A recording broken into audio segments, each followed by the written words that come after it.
Hey there, what's up? Thanks for checking out this video. My name is Bo, or at Mavs Highlights on Twitter. And what we're going to be doing today is a pick-by-pick mock draft through the first round. I am honored to be joined by Mason, better known as MF. Have I said this for the last 30 years of my life? MFFL Nation. There we go. I promise you I'm a Mavs fan.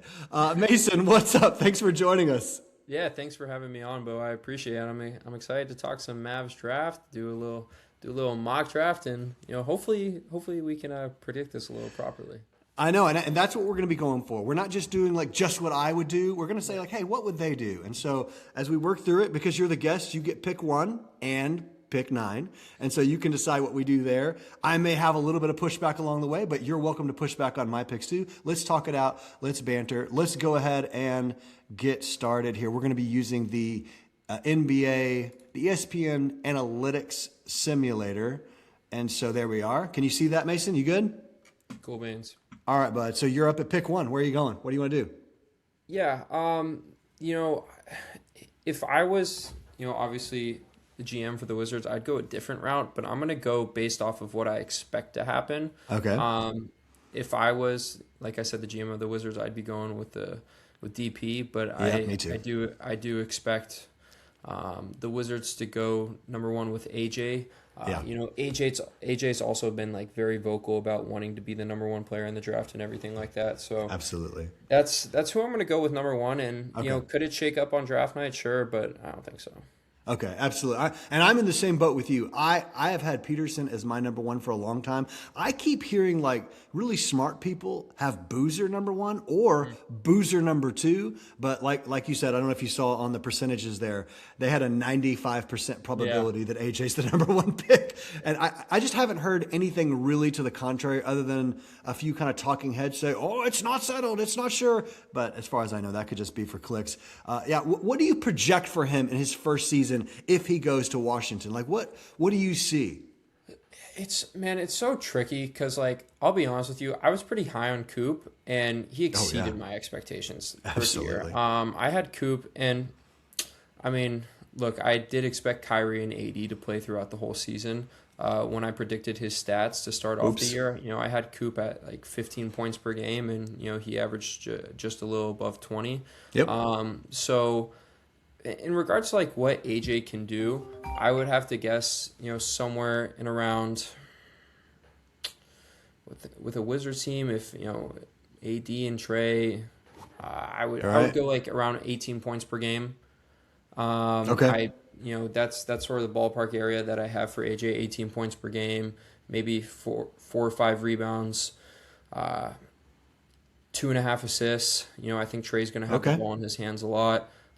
It depends what kind of system they want to run with AD and Sar in the game together and everything like that. So I'm not sure how high his usage rate will be his rookie year. So I think 18 points per game is pretty fair.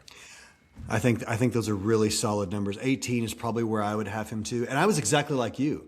On Coop, not low on Coop, but just trying to build in reasonable expectations. I had him at like, I remember saying before his first game, hey, 15.5 points a game is awesome. And then of course he just blew all that out of the water, right? And then had different context, right, with all his teammates going down and everything. So, all right. So that's. Do you think AJ is the runaway favorite for Rookie of the Year, or do you think there could be some other contenders? I have like a very very underrated contender for Rookie of the Year. Okay. Okay. Yeah. Okay, well, we'll get there when my guy shows up too. Maybe we have the same guy because we haven't talked. All right, here we go. Number 2, if he wasn't going number 1, he's going number 2. That's Darren Peterson. I really like the fit here. I think what people are forgetting is obviously all the creatine, all the cramping, all of that stuff. Does he love the game? All of those kind of things have been floating around this guy for the last several months. Man, every coach he's ever had says he loves ball. Every coach he's ever has says he's like, I think he's just wired a little bit more like, not exactly, but like a Kawhi, right? I think he just wants to get in there, play ball. He doesn't like the lights. He doesn't like the microphones. But when the lights are brightest, he's fine. If it's ball, he's good, you know? I love that And personality comparison. I love that yeah, personality. I think there's something to it. I'm not saying, I mean, Kawhi is one step away from being a cyborg, you know, like when you watch him, you're like, are you doing a bit, man? But I just think that's his personality. And I think Peterson is in that, he swims in the same pool of personalities, right? Somewhere in there. He's referred to himself as a loner, you know, which I'm like, oh man, someone did not give you PR training. You know, like people want to hear that, yeah, I'm a leader and I'm all these things. He's like, no, I'm a loner. And you're like, oh, okay, all right, cool, man, cool.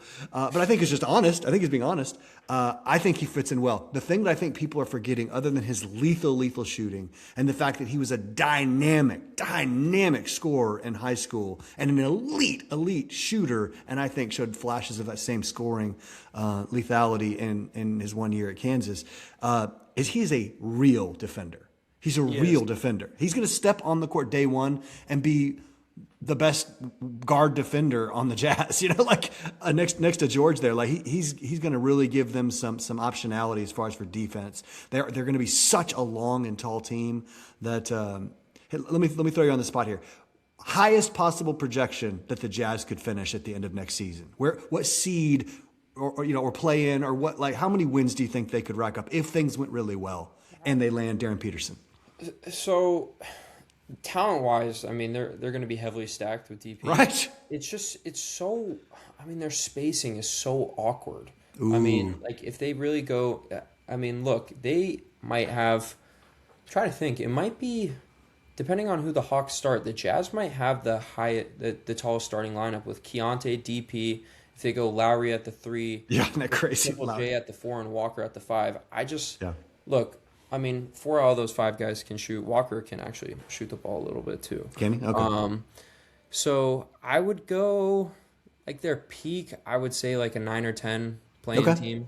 I think that the priority for them should be keeping that backcourt pair together, because Keontae George and Darren Peterson, like 2 to 4 years from now, that's going to be insanely scary. That's a lot of shot making, man. Yeah, that's a lot of shot making. Right. I think a lot of people don't like remember the fact that Keontae had like a really good freaking season this year. Absolutely.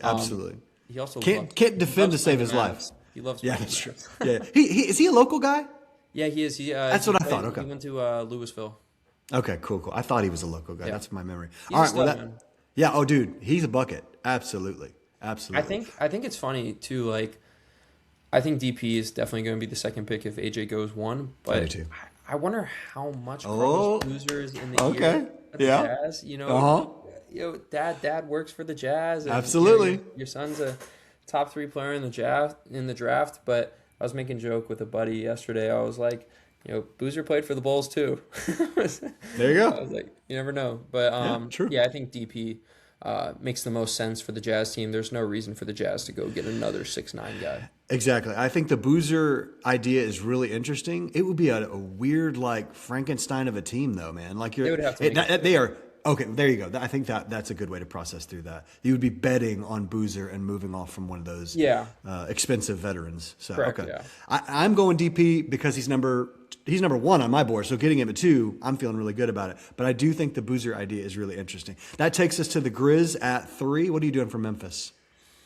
I think Memphis has to go Boozer here. Okay. I don't think it's really up for debate. In regards to like what they should do. I think that's the best long-term fit for them there as well. I think Boozer is the kind of player that you can build around. I think he should definitely be your number 1 priority. Stop trying to prioritize Ja and just build your future around him, man. Absolutely. I was never like, Boozer was never number 1 on my list. I still think he needs to prove a few things for me to like really like him in the NBA, just because of the fact, you know, the intangibles, he has it. But when you look at his scoring down below in college, it was mainly bully ball. Yep.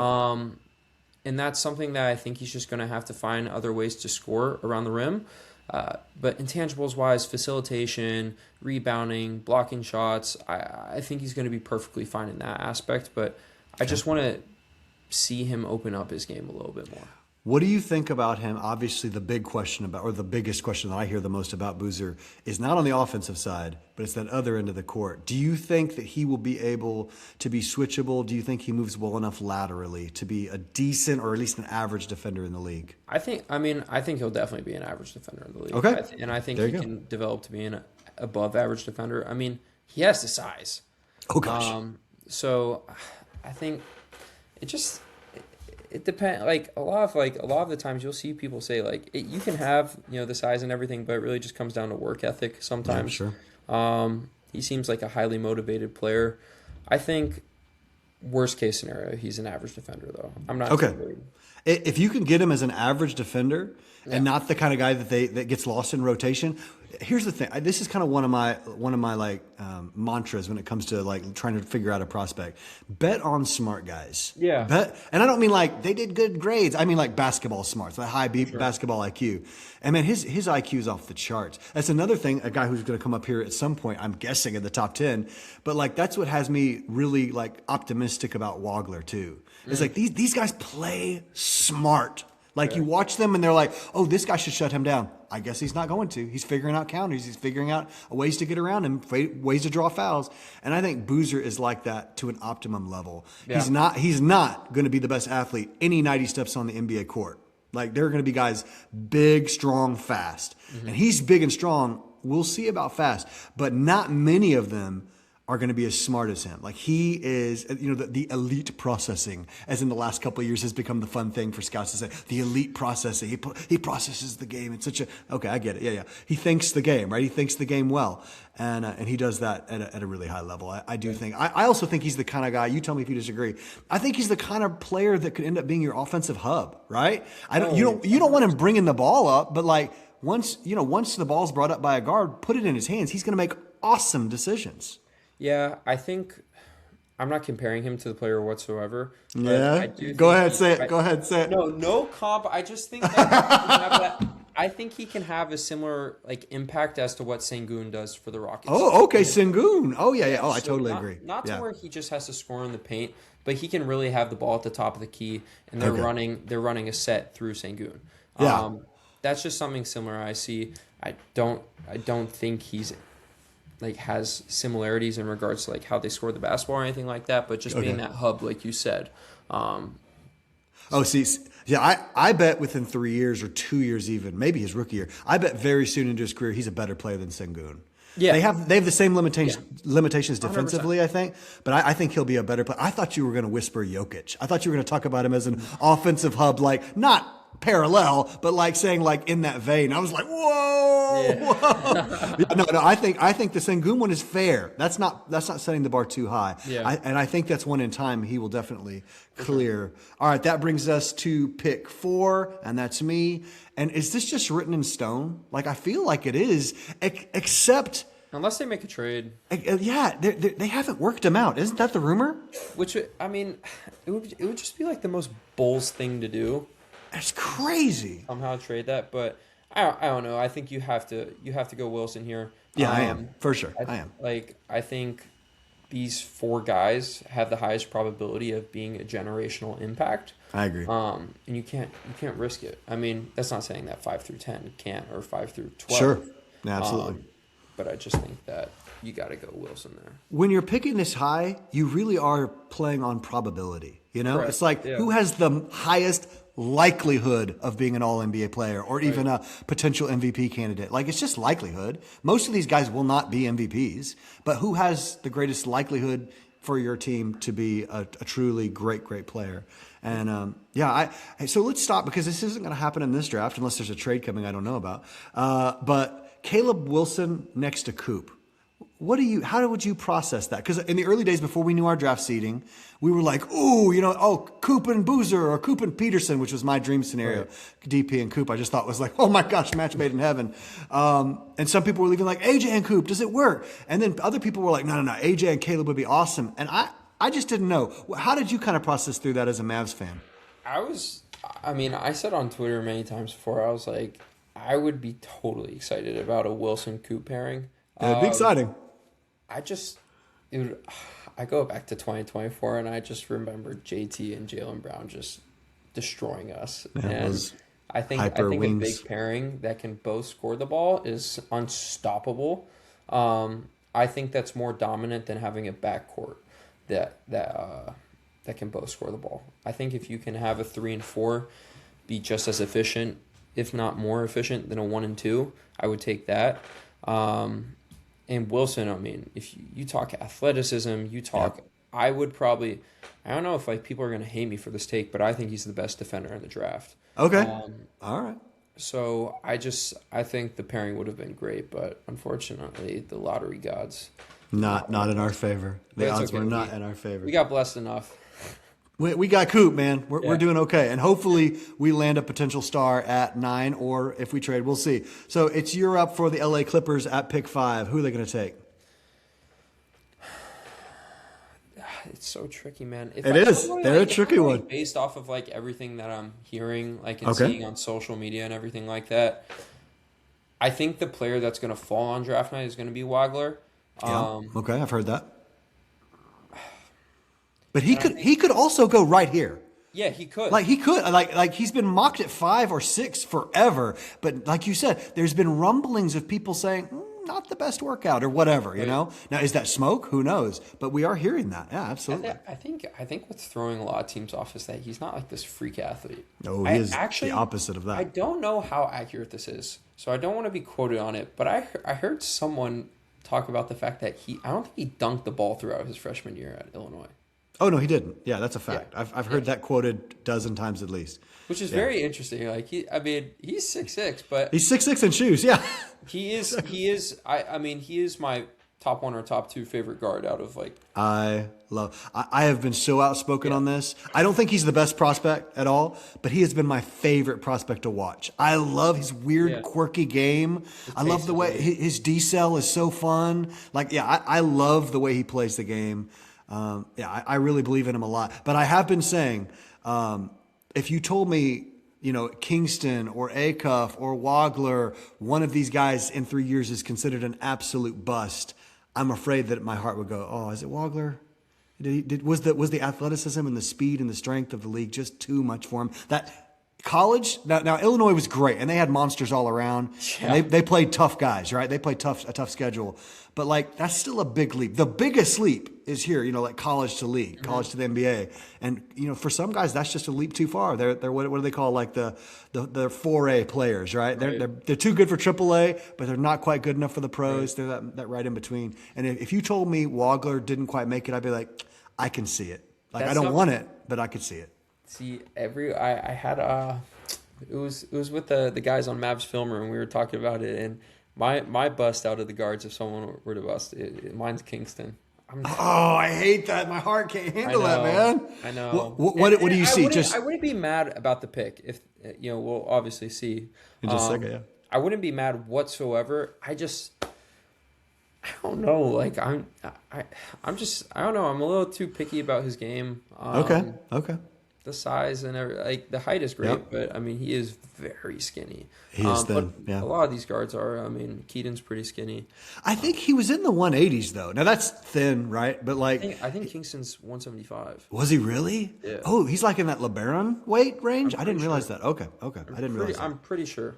But if I'm gonna be honest here, if I'm the Clippers and I want to go the safe route, but also a lot of potential, it kills me saying this because he is my favorite guard. Yep. That's right. We're gonna take Michael. Yeah. All right, It's that's unfortunate. it. but I know that stinks. That's Yeah. who if I wanted the Mavs to get someone with most safe pick, but also top 1, top 2 best potential. Incredible it would be him. upside. Yeah.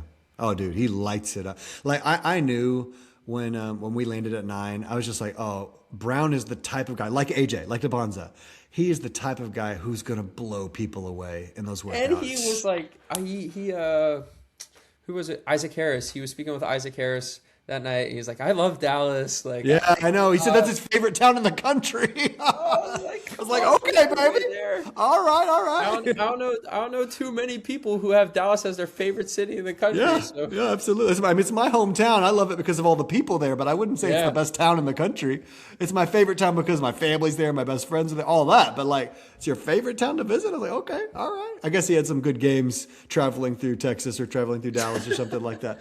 All right. Anything else you want to say about Michael Brown Jr.? No, I think the last thing I would say really is just that I think the back stuff is going to be completely fine. Gone? You think it's done? I Good. think so. I hope so, man. I hope so for him because you don't want to mess with your back. Your core is scary stuff. Ben man. Simmons, Scary man. stuff. Ben Simmons. Yeah. All right. So that leaves me with honestly the team in the top 10. I have the least notion of. This is the most interesting pick of the draft, and it's going to change everything for Dallas. Absolutely. It changes the course of the draft. Do they sit there and take Wagler? Do they take an Acuff? Do they do that weird thing and take like a Ment? Because, like we've been hearing the buzz. Now, not so much in the last few days, but there for about a week or two, there was a whole lot of a Ment to Brooklyn talk. And I was like, yes, please. Yes, do it. Push one of these awesome guards to us. But I can't do it, man. Like I can't. For me, they're either going to take Wagler or Acuff. Acuff would be that snazzy pick. I man. just don't know if they take Wagler because of Igor Demin. Yeah, and they're similar. Now I do think Wagler is more like a lead guard than Demin. For sure. I think he's more of a facilitator. Sure. But I mean, if you think about it, if they go Wagler, that's a point guard and a wing or a shooting guard that are both over like 6'6". Because isn't Demin like 6'8" or 6'7" or something? He's tall. Demin's up there, and honestly, I see Brooklyn being one of the teams on draft night that could trade down. Oh, if okay. they don't if they're not being too picky about it, because I do feel like, I feel like Vinay from Mavs Film Room was saying it the Kings are already printing out the Acuff jerseys. I know. So it's maybe they do a little swap trade there. I'm not sure. Are you, can I call you right now? Right? Yeah, go ahead. Give me a call. What do you want to do? Do you guys have any more picks in the first or the second? Let's look and see here. This is what they have right here. Can you see that? They have pick 6 and pick 33 and pick 43. The Kings have pick 34 and 45. So they could, if you wanted, they could swap one pick. Would you be something. down to? I'll give you 7 and 34 for 6. 7 and 34. 7 and 34 to move up one. And you're going to take my guy. You're going to take Acuff. You don't know that. I know what you're doing. I know who you are. I know who I'm on the phone with. Now I've got to go okay, so if I'm the Nets, how much value does that 34 hold for me? Do I like Wagler? Do I like Flemings? Do I like Burries, Mara? Do I decide to trade back and then take Ament? That could be the move right here. So for the sake of fun, let's go ahead and submit that trade. I like this. All right, so that puts me, I'm still at 6. And of course, if I'm at 6 with the Kings, you made the pick for me. It's pretty easy. It's super obvious. That's going to be Darius Acuff. Let me go back into draft. Here we go. That's going to be Darius Acuff. That's the pick. Here's the guy that I think would have great odds at Rookie of the Year. Right here. They're in Sacramento. That's who I had. Your guy too. Yeah, no, I just imagine all of the numbers he's going to put up in the regular season. He's going to be the clear dog of that team. I think his teammates will love him. Now, can they get him to play defense? He said some kind of wild things about defense. Sacramento doesn't love defense anyways. There you go. Maybe it's not important. Maybe they'll be the new Phoenix Suns, the 7 seconds or less Suns or something like that. Darius Acuff. I'm honestly glad he's not going to be the pick at 9 because if he fell to 9, Mason, I think you got to go. I think you just hey, this guy has too much talent. He would be so exciting. You would be mad. I'm just worried about pigeonholing your team with a defensive strategy because I think Acuff does that. I think you say, well, now we've lost a lot of flexibility how we're going to build our team defensively, and we've got to plan around this one guy who only really plays one side of the court. So, and I'm never really a big fan of that. But go ahead. Can I argue back at that? Push, yeah. I would say look at who just won the NBA Finals. Sure, sure. By no means, I know like a lot of people are comparing Acuff and Brunson. You got to earn a lot of respect to be anywhere close to Brunson. Multi-time All NBA. Yeah, exactly. Yeah, exactly. So I'm not comparing the two, but by no means is Jalen Brunson. I don't even think JB's an average defender. I think he's below average, and I love. Yeah, JB. he is. He is. Obviously, like it helps that he takes charges all the time, but I think if you have the right roster built around someone that can't guard properly, you'll be fine. Especially, if we're looking like at the Mavs roster, I don't know how it would work with Acuff and Kyrie being on the floor together. It would be a shorter guard lineup. We saw the Knicks throw some Alvarado and Brunson. We saw the Spurs throw some Fox Harper. But if you look at Acuff, say he's on like Kyrie's on the bench, and you have Acuff, Christie, Coop. I hope he's on the team, but PJ and a Lively, I think you can still have a pretty solid defensive team. Oh no, I agree. You can make up for it. My team building strategy wouldn't be to have someone you have to make up for. Sure, but the offense is undeniable, and I mean that totally sincerely. He was awesome. I watched a bunch of his games, and he was just incredible offensively. Yeah. The shots he's making that he made for Arkansas, he's going to make in the league. Like those are if you can you watch it and you go, oh, if you can make that, you'll make it anywhere. And he's a great shooter. Now some people are pointing out that this was the first season that he was even close to this elite from three. And and see to me, and they go, oh, see that means it was a variance year. And I go, no, I think he figured it out. Yeah, I think this is who he is now. I agree. Okay, you're up at 7. After pick 10, we'll have to move a little quicker, but let's go ahead. You're up at 7 with now the Brooklyn Nets.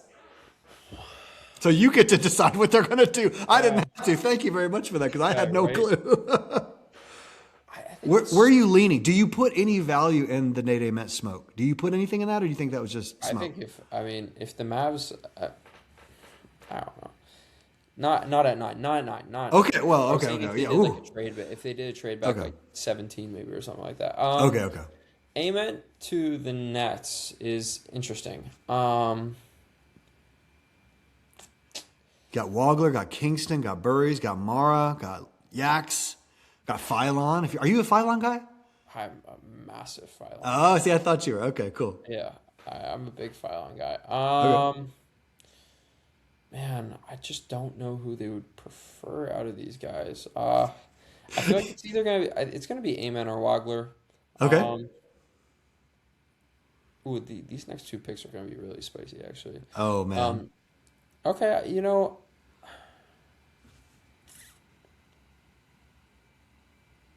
I'll go Wagler. Okay, yeah, there you go. I think I would be that's shocked if Brooklyn goes Ament on draft night. Yeah, I would too. Now, cross your fingers, say your prayers, all that good stuff. I hope so. But yeah, that would seem like they must have really been blown away by him in his workouts. And I would just say, I've never been blown away by this guy in anything I've ever seen. I've watched some complete games in the tournament. I've watched a lot of footage on it, and I'm just like, this guy plays like a baby giraffe. Like he is tall and long and all that, but like other than just the wide open stuff, nothing looks too easy. He can make a tough shot, but it always looks tough. Yeah. And so I'm just like I'm so glad he's not. I hope not coming to Dallas, like you said, maybe not at 9. All right, so that puts me at the Hawks, which Ademara has been the strong word for a while. Not a guarantee, not like Acuff to the King strong, but like for a long while, people are saying they're going to go Mara. And I watched the Hawks a little bit throughout the year, and they just screamed like a team that didn't have a lead guard to me. Johnson is a freak. He's awesome, but I don't see him developing to be a lead guard. If I was just to say, if I was going to put it on you, Mason, what is their greater need? Now, are you picking for need? That's a really good thing. But like, what's their greater need as a team? Is it dominating defense, or is it lead guard, run the offense? Well, I think Nickeil Alexander-Walker has clearly shown that he can lead an offense. Okay. Oh, okay. I think I'm a big Nickeil Alexander guy. I like him too. I like him too. Him in Dallas, but yeah, I did too. Look, I think getting a point guard is really important for the Hawks. I I don't know how much longer they can rely on CJ McCollum. So it's tricky, because you look at what Okongwu did for the Hawks. Yeah. Shot the ball at a pretty solid clip this year. Did from range, I mean, absolutely. if they do want to throw Okongwu at the 4, or even have him as a backup and have a day next to him, like that's a fun pairing. Jalen Johnson isn't as good at the 3 as he is at the 4, in my opinion. So I think Yeah, I agree. I think guard would be better for them, but I I do would too. not be shocked if they go Mara here at all. I wouldn't either because I keep hearing it. I mean, I don't have any sources or inside information, but Yeah. it keeps floating around that they'll go big. And if they go big, they're going Mara. I've been a Mavs fan for my whole life. I'm a middle-aged man now. And I have just learned not to believe in amazing things falling in my lap as a Mavs fan. Now, Cooper Flag is the incredible exception to that rule, the 1.8% chance we had to land that pick. But I'm going to give them Kingston Flemings because I think they need a strong, solid offensive engine. I think this is where Kingston goes. Are you a little lower on Kingston? Because I like Kingston a lot. Like, I would love it if Kingston slipped to 9. But like I said, I'm a Mavs fan, and I refuse to let myself dream like that. Are you a little lower on Kingston than I am? Yeah, I'm not a Kingston. I'm not like Okay. a huge Kingston guy. Okay. I wouldn't be mad at the pick at all. Sure. And I hope he would prove me wrong. Just not the kind of prototype that I'm a fan of. Is it the physique? What is it? What if Physique. Okay. It's the physique. And I don't know why people keep trying to compare him to De'Aaron Fox. I mean, Just they're fast. They're just too fast, no, guys. but Fox is like, I don't know. I feel like he plays way faster than Flemings, and honestly, I don't know Okay. if I'd want a player that's compared to Fox right now. You don't right now, man. That's like a curse rather than a blessing. Yeah, I've compared him to like young Mike Conley. Like now Ooh. Kingston's bigger than I like that. than Conley because Conley's like legit 5'11" without shoes or something like that. Yeah. But now Conley was super bouncy, very springy. He had a very high vertical. But Conley's just like just a lead guard who will run your team, right? I'm an Ohio Like State just fan, super so dependable. I love Conley. Yeah, I've been kind of seeing that. Not a superstar. Like I said this yesterday. I don't think Kingston will ever lead the league in anything, but I think he can lead your team to winning. Like that's kind of how I see him. And obviously, we're not ultimately asking any of these picks to be our ultimate leader, right?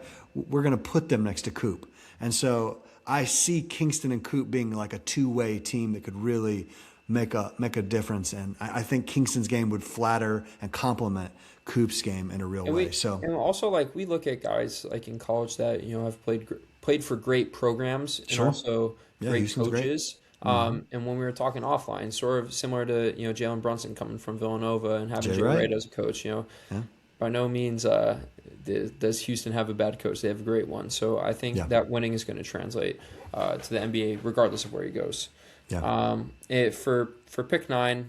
Okay, hold on. Here we go. Come on. What are we doing? Pick 9. I think I think this is like the most obvious pick from 4 to 9 if this is how the draft lays out. Okay. I don't think they trade back in this scenario because we're standing and picking. With every single report of Burry's like trying to get his way to Dallas. Our guy Jimmy from All Things Mavs saying that he heard Schmitz and Burry's had a little dinner, which is all interesting. I think this is the most obvious pick 5 through 10. Okay. So I'm gonna go Burry's here. If Burry's is not on the board, I would have offered a little trade with you with OKC, but okay, all right. I think this is who they take, and as a Mavs fan, I would be pretty happy with it. I really like Brandon Burry's. I feel very good about this pick. Like I said, he's not my ideal, but I think there's a very high likelihood that the draft goes some order of these first 8 players. I really do. I like it a lot. Yeah. Ament could slide in there. Mara could slide in there and make it a little more complicated for the Mavs. Like they might have really good options or really good choice to make. But I think if the draft goes like this and they take Burry's, I know there'll be some Mavs fans that'll be crestfallen. Oh, we should trade back, or look, what was us? I think Burry's and Coop, that is a nice starting of a new foundation.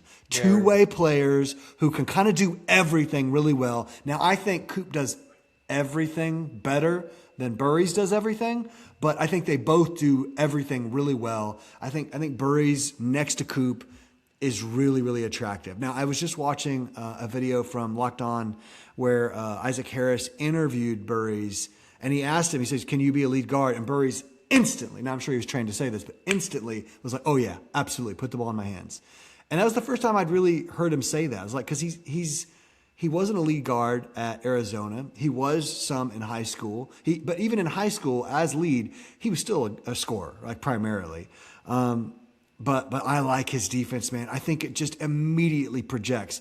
Kind of what we were talking about, one of the potential downsides of Wagler. I just think Burries doesn't have any of those problems about can he play in not just the 82-game season, but in the 16-game season. Can he play in the playoffs? Can he step on the court? Is he going to get bullied? Heck no.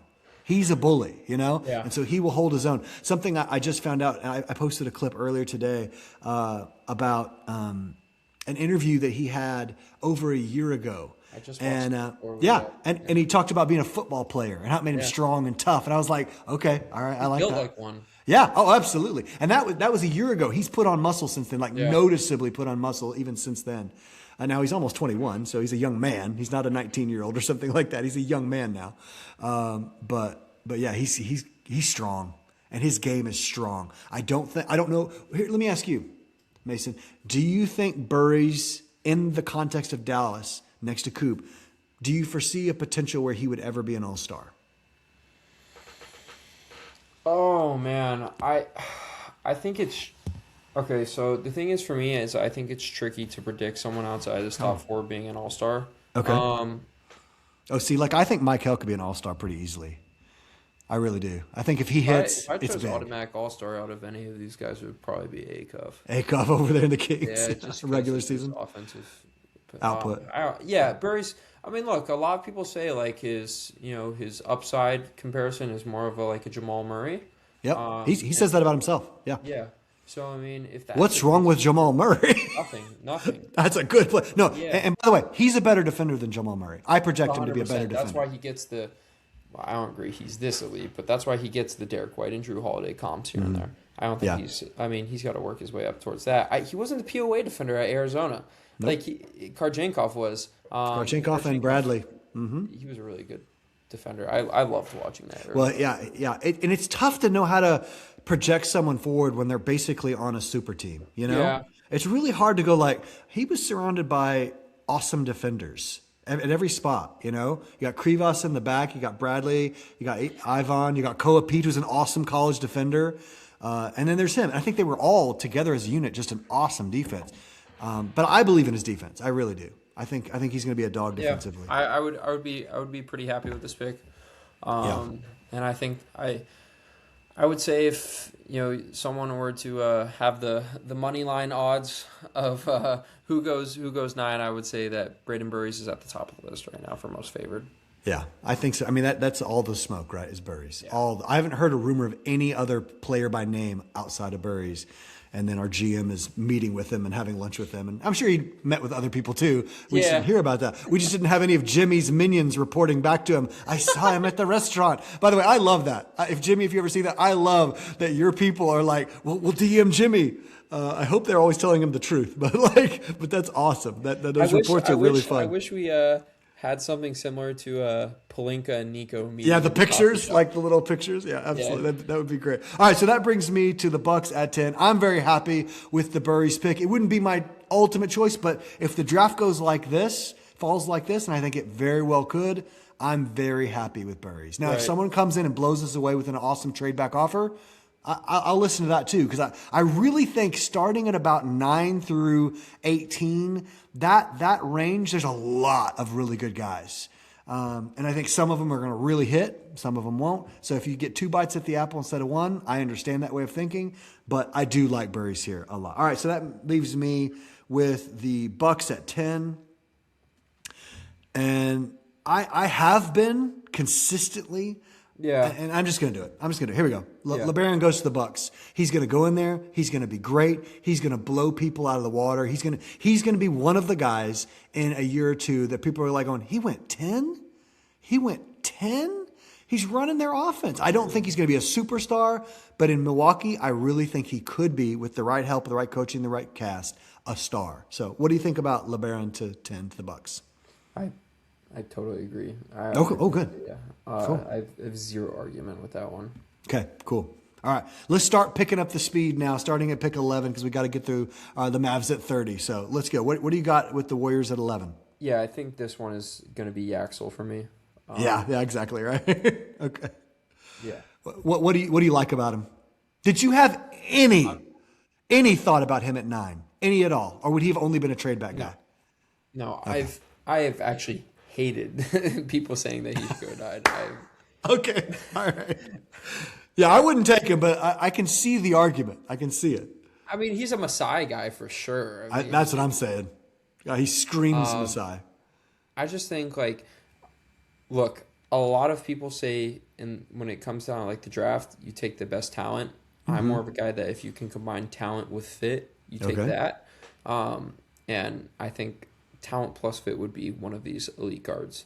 So that's why I wouldn't consider him at 9. But I think Yaxel is a perfect fit for Golden State. I think he's a better, younger, upgraded version of PJ.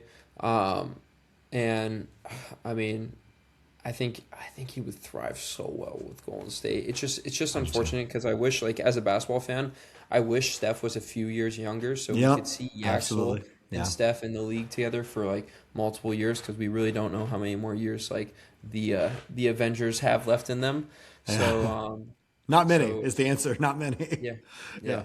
All right, so I love that pick. I think it makes a lot of sense for a team that is still trying to decide if they're folding up the tent or going to make one more run at it. And I think they're probably going to decide with Kerr staying on, they're going to make one more run at it.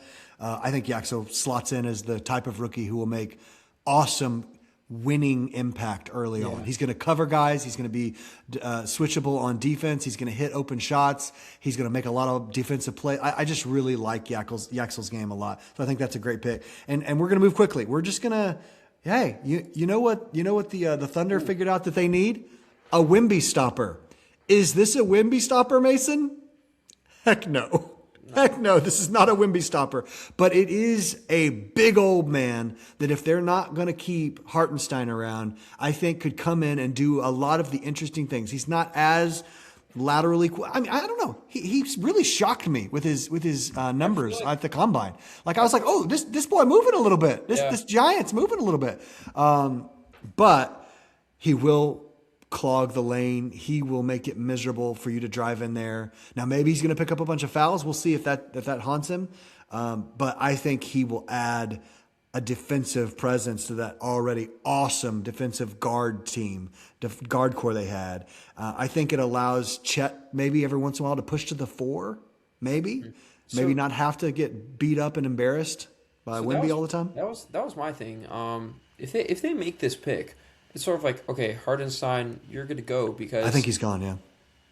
Not only do they have him and Chet now, but, I mean, someone who I was very high on the draft last year is Sorber. Yeah, you believe her? Okay. I used to do some articles here and there for the Smoking Cuban with shout out my guy Noah Weber. And Sorber was one of my favorite prospects in that draft. Unfortunately, he wasn't able to play this season. But it's like if you have Sorber, Mara, and Chet, it's like, okay, I'm going to dedicate like Chet to playing a lot of power forward this upcoming season, which I don't hate. I've never been like a huge Chet guy by any means offensively. I am not. The defense is there. I will say that. Yeah. So it's an interesting pick. I do think they would highly consider Mara at 12 for sure.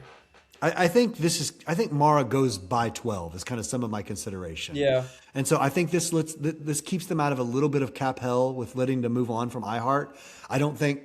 I really don't think Mara is an iHeart replacement, but I think he can come in and do better things. I think he's every bit the passer and maybe even a better potential passer than Hartenstein was. For sure. I like him a lot, and I'm glad he's not a Maverick. And I hate that the Mavs will have to figure out a way to shoot over him or around him, or hopefully maybe put him in action, get him stuck on the perimeter every once in a while. I don't know, but he's a very tall human being, and he went 12. Where are you going with Miami Heat at 13? This is such a tricky pick. It is. It is.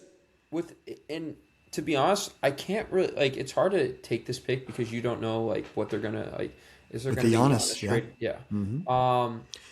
Do you want to take this pick assuming a Giannis trade, or take this pick saying no Giannis trade to the Heat at least?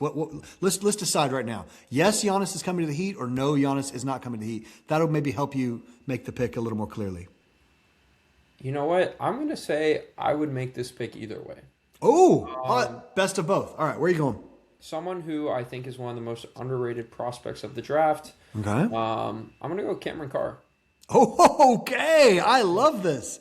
Yeah. Cameron Carr. Does he seem like a SPO player to you? I think Heat culture? I think he would be a big SPO player. Okay. I think Carr's a stud. I think he's going to have a very long NBA career. Yeah, I agree. If he goes in this range, he's another one of those guys who could very easily be like, how did he go at 13? Like here he is, this 6'5", 6'6" guy, 7+ or 7 foot wingspan, blocks shots, hit threes, plays defense. Now he needs to add some weight, needs to get in the weight room, but I think Heat culture will take that to heart.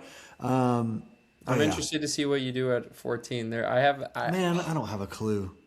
I'm looking at it.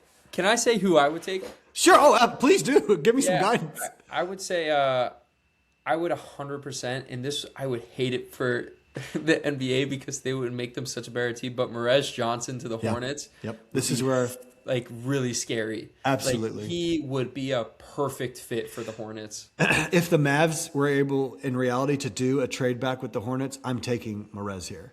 That's what I've done again and again and again. I take Morez here, and for the Mavs at least try to get a Corey or a Sturtz or Anderson with that 18 pick. And I'm like, oh, look what I did. Like I did something smart. Same thing with the OKC trade back potential. Yeah, absolutely. I love Morez Johnson. Yeah. And I like him more than Yaxel and Mara. I really like this guy. I don't think he's going to be a star. I don't think he's probably ever going to be an all-star. Maybe, but I don't think so. But I don't think you need him to be. He's the guy who will get in there and battle his butt off for every rebound. He's a switchable, I think, potentially elite defender. I think he's a potentially elite rebounder. He's going to dunk the ball like a monster. He's going to run the rim. He has a developing shot that I really believe in because I believe in him as a worker. I love this guy. And I love him for Coop. Like specifically, I think everything I think as a Mavs fan, you know? And so I'm like, I love this guy next to Cooper because he would be the guy. You remember how Dorian Finney-Smith would never let anyone mess with Luka? I love that take. People mess with Luka. Dodo was right in there, pointing his finger, and that's what Morez would be for Cooper. Now, Coop, I think will bark back too. I don't think he has a hard time defending himself. That's Najee right now. Najee. Right. Najee has that same kind of attitude, but Morez has a ridiculous wingspan, super quick, shot the ball super well, especially at the combine. But blew me away how he shot. And you know, it's an empty gym, right? But like what he did this year at Michigan, I just thought he was so cool. Yeah. Man. I was like, that's a cool dude. I would love for him to be on my team. That's really like just the bias soaks in. So I think I like thank you for the help. This is probably where I would have either gone Morez or Hannes here.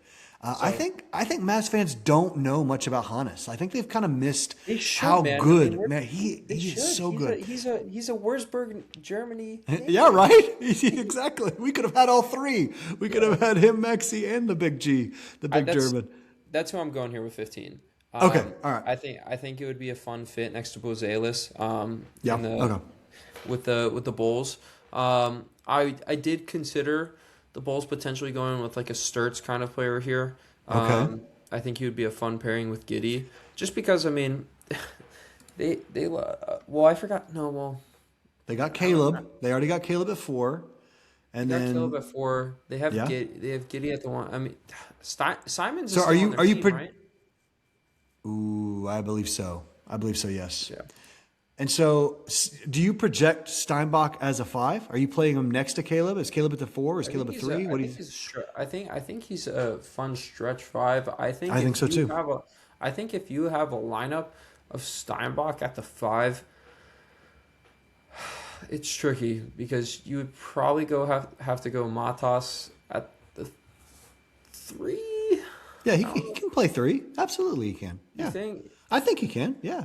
He's long, dude. He's long and athletic, yeah. I put Matas at the 3, Caleb at the 4, and Giddey at the 1. I mean, and then I don't know who you hole in at the 2. Maybe you start Giddey and Simons, or I don't to have it think. in front of me, but I think Chicago has a lot of money to play with too. Yeah, no, I they'll think do they some in can. free I agency think in too, free but agency they can go throw a they, big I old mean, dump truck at somebody.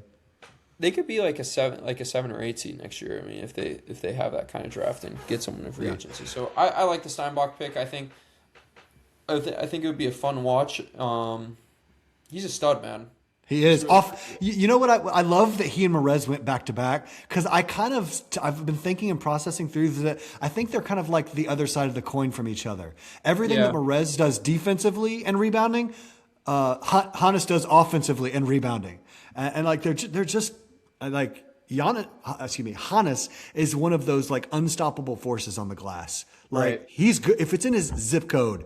He's going to grab it with those big old mitts and long arms. Like, and he's got that like kind of like Merez, I'd say. He has one of those motors that just goes and goes and goes and goes. And so I love that. We got to speed up. I'm sorry, I'm talking too much. So here at 16,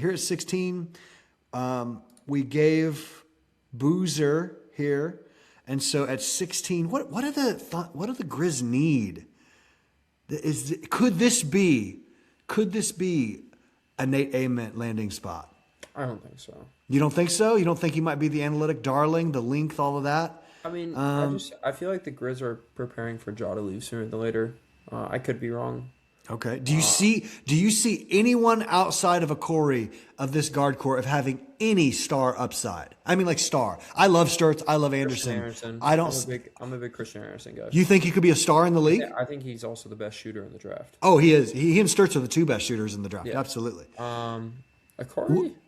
What do you think? You don't like a Corey? No, I do like a Corey. I mean, it's just so tricky because of the Josh situation. Obviously they're not a contending team. They're very far from it.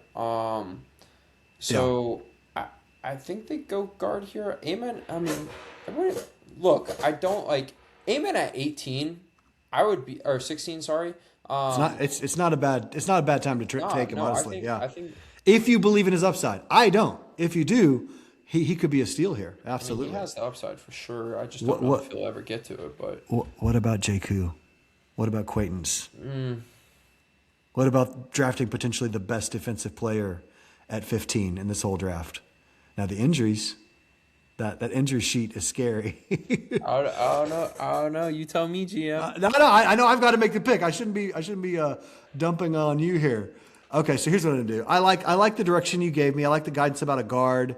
So I'm gonna choose between Sturts, Christian Anderson, and obviously a Corey. I like Sturts. I like Sturts a lot. I wonder neither Sturts or Anderson project to be defenders at all. 16, let's go Christian Anderson. I like the suggestion. We'll go Christian Anderson, and I agree. He and Sturts are 1 and 2 for the best shooters in this whole draft, and I think Boozer would probably find someone like CA open all the time, and Christian Anderson, if open, it's in. Like he's just gonna make that shot, and he's a pick and roll demon. Like he's awesome in the pick and roll. Could you see Christian Anderson and Boozer pick and roll action? Oh my gosh, that could be where Boozer either runs hard to the rim or pops. Yeah, there's a lot there. So I like this pick even the more I think about it. 17 to the Thunder with their second and last pick of the first round. Where are we going? I don't know. I could see the Thunder just going amen here. Okay. I really could. I think that they're a team that has enough flexibility to make a risk at 17. Sure. Oh yeah, absolutely. So that's if you get amen and he's a stud, I mean you just became even better somehow.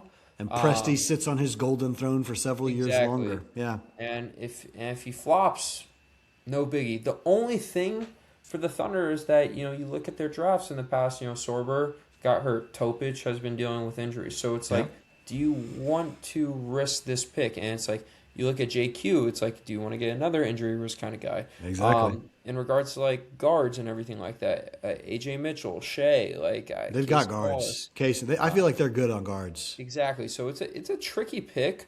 If they didn't go Mara here, I would have suggested maybe Cenac from Houston, but okay, the upside play, yeah, yeah. I think another. I would hate it because he's so good. But Alan Graves maybe. Oh, does he feel like a Presti guy? Yeah, he definitely Yeah. could be. But for the hell of it, I think Ament could go here.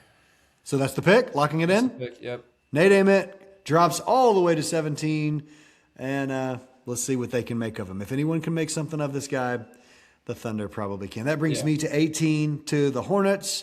They just took Morez Johnson, a player I absolutely love. You love him too. They have shooting. They have guard play. The rumor is, well, they got Mo. They got Rez there.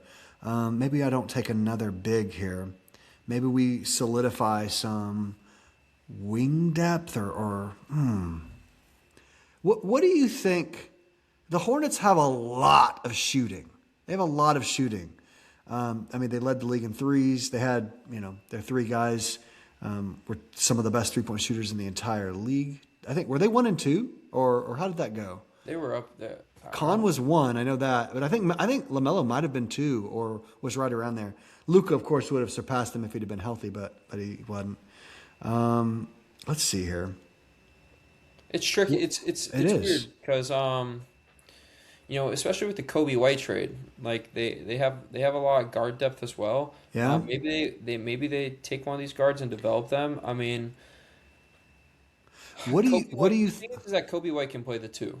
Yeah. He has the size to play the two. I mean, so does LaMelo, but Yeah, you're not taking the ball out of Melo's hands. Exactly. He won't allow it. Yeah. He'll drive over somebody. I don't know. Like I don't know. Okay. A very interesting pick would be Kareem Lopez. I don't. I'm a big I'm Lopez guy. gonna let you pick him. I'm not a Lopez guy, so This is my pick, and I'm going to give them a defensive-minded player. I'm going to give him Dalen Swain and keep it pushing. Like, I'm just going to go like, hey, listen, I like it here. I think this is about where he needs to go. 18 to 22 is probably his range. Yeah. Maybe even earlier if someone falls in love with him. I like the defensive versatility. He can bring a little bit more like dog attitude into that locker room. He's a tough guy. He's long. He's strong. He needs to get the shot to develop. But you know what? They have a lot of guys that like to shoot. So maybe they could just go, Dalen, take that guy. Take him right there. Make him uncomfortable for the next 40 minutes. Yeah. And so I'm going to go Dalen Swain here because I think they need someone like this on their roster. I'm gonna go Sturts at 19. Okay, I like it. I like that so much. That would have been my pick. Absolutely. Yeah, I like this. I'm going to go at 20. I'm so tempted to go Jaden Quaintance. But they have the best defender in the world. Would they take Quaintance? Probably not. Do they need a backup big? Yes, they do. Does Sinak or Quaintance? Sinak, I like Sinak. No, I like him a lot. No, I said Cornette. I said you're not a Luke Cornette guy. No, I think he's a nice third big. I think he's like a nice guy to have on your team to plug in every once in a while. He made some big plays. $11 million a year, man, crazy. Yeah, not mine. I think I'm going to go Quaintance or Sinak, and just for the upside, all-around game, I think I go Sinak here. Even though, just for the record, I do think Quaintance is probably in reality gone by pick 20.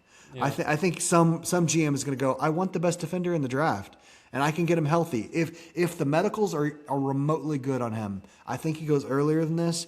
I'm just not a huge fan of players who only play one side of the court. Yeah. And, I think Sinak projects to be an awesome rebounder.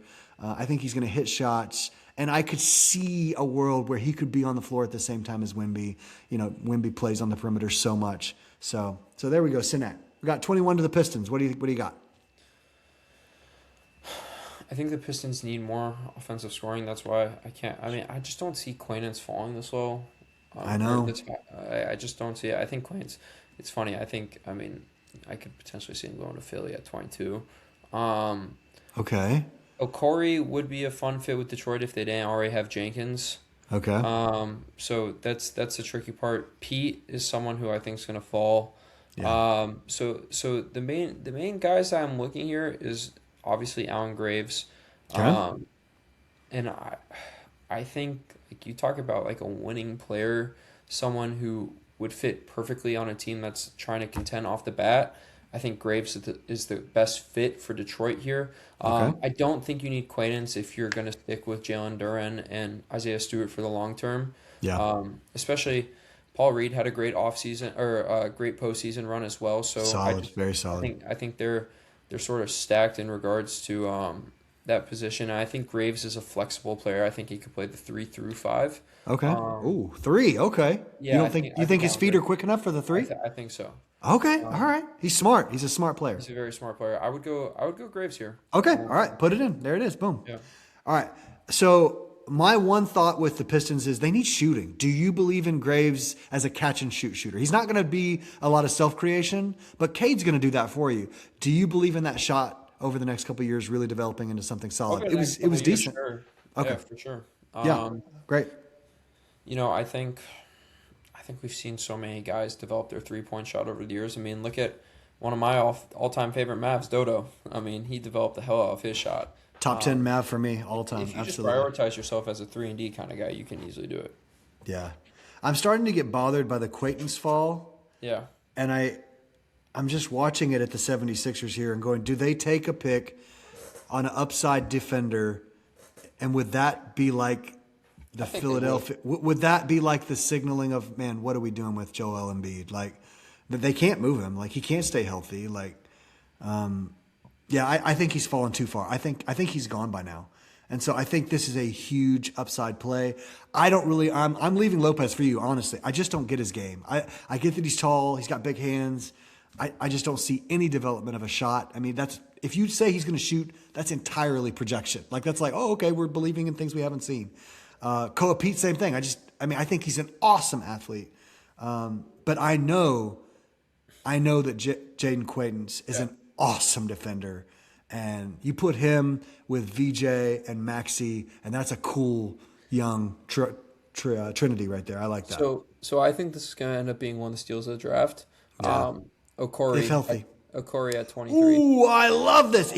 Another guy who I think probably won't slip this far. No. I think people are high on him, and I'm pretty high on him.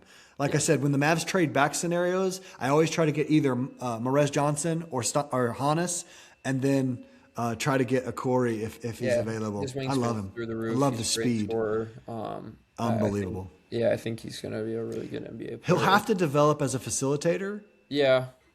But he's exciting. On ball, man, he is lightning. He is lightning with the ball in his hand. All right, this gives me the, as of last night, world champion New York Knicks. This could easily be a Karim Lopez pick. Could be. This could be a Koa Pete pick. What do they need? Do they have a lot of tough guys? Do they have? I don't know. I think they could. Do the Knicks have enough shooting? Let me ask that question. That's what I was going to say. I mean, because I'm looking at Evans and Thomas here. I'm looking at them going like, which one would fit better? I'm going to go with Evans or Thomas. Which one do you think fits? I would be so mad if they got Thomas, man. He's so good. I like him. Good. He has a little bit more self creation than I think Evans has. I know that he's a better defender than Evans is. Thomas would have been a number one option in college if he didn't have to play next to Akoff. Absolutely. He's a stud. All right. And I think Malik Thomas has a little bit of that New York in him too. I think New York would like him. I think he's a dog. He's got like the world of self-confidence, which is awesome playing next to an alpha like Akoff, right? Mm-hmm. He still was so confident. When Akoff went to the bench, Thomas took over. And not that they didn't miss him. They did miss him. But like he could carry the offense. He could carry it. And so, he's going to go to 24. Okay, the Lakers. Who are you sending to Luka? What are you doing? Or are you making a trade here? Because there's been a lot of rumor of that. Not as much recently, but what do you like for the Lakers here? It's interesting. I think they would consider Lopez if they knew Rui's gone this offseason. Yeah, okay. It's funky because I think the Lakers are – I mean, they have Kennard next season, so, I mean – Shooting? I don't think Who's good for Luka here? Is there a player here that Luka really levels up? I think Sergio's a really fun player, but I don't see him going in the first round. Okay. You might see him go at 30. Could. We'll see about that. We could. This could be a trade back scenario for them, but I don't know. I couldn't rip off the top of my head who they would trade back with. I would probably say if I'm the Lakers here and I'm looking for an upside kind of pick, I Okay. don't think Lopez would fit their system with. I don't think Lopez is a Luka system kind of player. Okay. I don't like saying it because I want him to fall to 30, but I think Isaiah Evans would be a good fit for LA. Okay. Lock it in. Lock it in. All right, there we go. Now the Nuggets are so mad that one of those small shooting point guards didn't fall to them. They're so upset that Christian Yeah. Anderson or Sturts didn't slide. Someone who can shoot the cover off the ball. They're so upset that Evans went right before them, and I think that Evans and Thomas went back to back. So let's see here. Who do they need? Could this be a Karim Lopez? I told you I was going to let you pick him. I think this could be like the heir apparent to Aaron Gordon. Not that level of bouncy athlete, but like there's a lot of that there. There's something of Aaron Gordon in this guy. I see a lot of Avdia in Lopez, a lot. Okay. I see a lot of Avdia. Lopez, I mean, I think this is the best pick for Denver, also due to the fact, Aaron Gordon has just been an injury machine lately. Yep. So I like that. I like that pick for the Nuggets with 27. Okay. Let me know if you need me to scroll down or if you've got a favorite down here in the 40s or something. Because I'm a diehard Ohio State fan, so Bruce Thornton I think he could easily be picked. Sneak into the first? I mean, I think Dallas would consider him for 30. Okay, I've heard that. I've heard fans talk like that, yeah. I would say, is Ko the first player that we have available at the top? Yeah, right he's the highest ranked, but that doesn't have to be your highest ranked. now? Oh, no, I just didn't know if there was more. Oh, no, yeah, sorry. I would want to go guard here, but I just... What's the Boston big situation like? What are they doing? See, to me, someone like Visar... A Visar would be really... Shooting. They love shooting. I would do that. Visar next to JT would be really fun to watch, actually. Yeah, I think we don't know what they're going to do. You got Bill Simmons predicting a Giannis trade to Boston in the next few weeks. At the very least, he does. Here's the thing. Whatever you think about Bill Simmons, he has sources in Boston. He has people on the inside in Boston that will definitely feed him information. And he's saying he thinks it's Giannis to Boston. And so, yeah. Do you like that Visa or you want to go somewhere else? I like Okay, it. lock it in. All right. To the Wolves. Let me tell you, I'll surprise you here. I'm going to go Sergio to the Wolves. I like it. I like this. They need a little more playmaking. They need a tall ball handler. Take a little pressure off of Ant, but still a guy who I think will facilitate and get the ball to Ant. He's tall. He's long. I like it. I think they could use someone like this. What do you think about Cleveland? Or go ahead. Yeah, I think here at 29 for Cleveland. Okay. Koa Pete just sitting there. Is he going to fall out of the first round? No, I was actually gonna go with him here. Okay, yeah, okay. I don't think he falls out the first round, and I think Cleveland. If we're looking at his upside, that's a great point. I think if he hits his upside, this is potentially a great fit for Cleveland. That team needs some tough guys, doesn't it?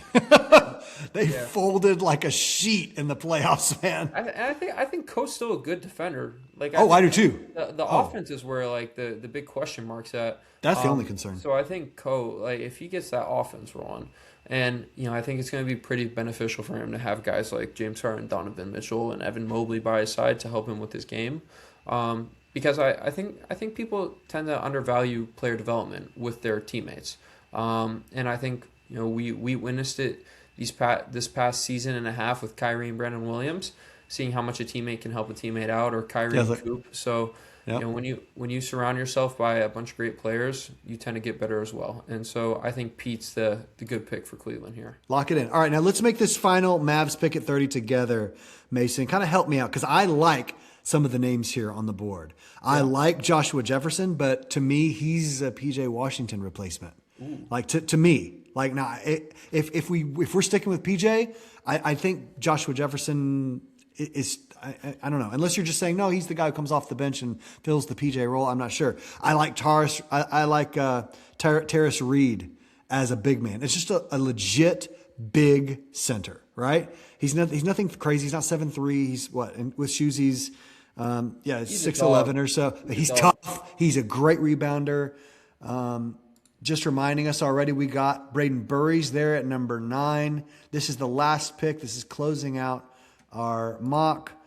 I I need you to help me. If I need to not pick Zuby, I need you to help me right now. If I need to be talked out of not taking Zuby Ejiofor, the Garland native, the Garland owl, the local boy, I love stories like that. So like, once again, me with my Mavs glasses, thinking as a homer and as a fan, I love when hometown kids come home. Like, I love that. And I love, he is you called Reed a dog? Ejiofor, he's a dog too. But he's gonna fill that different kind of position. He's not gonna be a typical 5. I see him as a 4 who could maybe be small ball 5. He's gonna rebound the ball like a monster. He's gonna switch to 3 to 4 positions effectively. He's going to be one of those guys who always makes the right kind of play. We already talked about Dorian Finney-Smith a couple different times tonight. I think Zuby's kind of like that kind of guy. He's going to give it all. He's going to lay it all on the floor every night. If we're building a team that has this identity of Cooper and Burries as our young core moving forward, I think Zuby fits that kind of identity. That like, hey, let's go ruin someone's night. Like, let's go make the opponent miserable and absolutely destroy them. Yeah. Now, I think Taras could do that too. I think Taras, I keep saying it wrong. I think Taras Reed can do that too. I think Zuby just projects to have a little more defensive versatility. So between these 3, Joshua Jefferson, Taras Reed Jr., and Zuby Ejiofor, who do you like the most out of those 3? And go ahead. I'm on the same page as you. Okay. I'm a hometown hero kind of guy. Me too. I think Zuby would be awesome. Now, I do think that the Mavs are going to look at this draft in a way of what they're going to be doing with their current roster. And if you're trading a Daniel Gafford away, Taras Reed is a great big to bring in. Okay. Taras Reed is a beast. Now, Zuby is someone who I pray doesn't get picked before pick 30. Zuby is my guy at 30 as well. When you talk about a dog, he's a dog. He got to play for Rick Pitino, who is a hard-headed coach, will push you to the max. Zuby can play I'm not going to say multiple, but he can play the 4 or 5. He's not a 3, obviously. I see Zuby having a similar impact to what Colin Murray-Boyles had with the Raptors at the end. Oh my gosh. Say no more. That's that. All right, there we go. That's all I needed to hear, man. All right. So how do you feel about the Mavs coming out with Burries and Zuby at 30? Burries at 9, Zuby at 30. Do you feel like we did a good job as GMs tonight? I give it an A-. An A-. Hey, I'll take it, man. I'll take it. Mason, thank you so much for your time tonight. If you wanted to kind of look over the draft, we'll scroll through it here as Mason kind of tells us. Mason, if people aren't familiar with you, which I think probably everyone is, where can they find you online? Yeah, everything's at Nation MFFL. YouTube, Instagram, and most commonly known for X. But yeah, I appreciate you for having me on. This was really fun being able to do a full first round mock draft. Dude, a lot of fun. Thank you so much for being generous with your time, man. Have a great one. 100%. Thank you, man. All right. Ooh.